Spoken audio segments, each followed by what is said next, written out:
Des rideaux fermés, des vitrines sales, des boutiques à l'abandon. Les locaux commerciaux inoccupés défigurent le centre-ville de Montargis.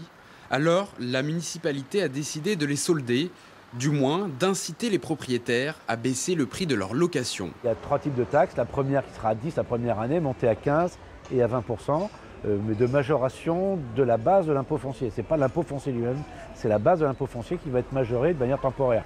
Le but pour la mairie, ce n'est pas récupérer de l'argent, ce n'est pas les quelques dizaines de milliers d'euros qui vont changer la vie de la ville, mais c'est pour inciter les propriétaires à être très proactifs sur ces dossiers-là. La taxe vise les locaux vacants depuis plus de 2 ans.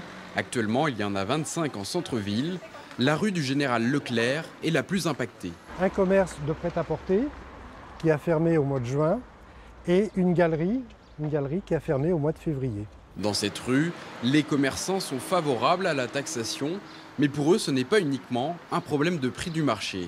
Cette rue est beaucoup moins passagère au niveau des piétons et aussi au niveau des véhicules, des voitures.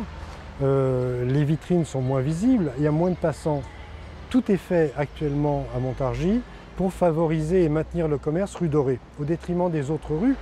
Pour éviter de fermer définitivement leurs rideaux, certains commerçants aimeraient des zones bleues, comme dans la ville de Gien. C'est 1h30 gratuit pour tous les clients. Au centre-ville de Gien, c'est 1h30. Donc si eux, ils ont fait ça, à Montargis, ils sont capables aussi de le faire.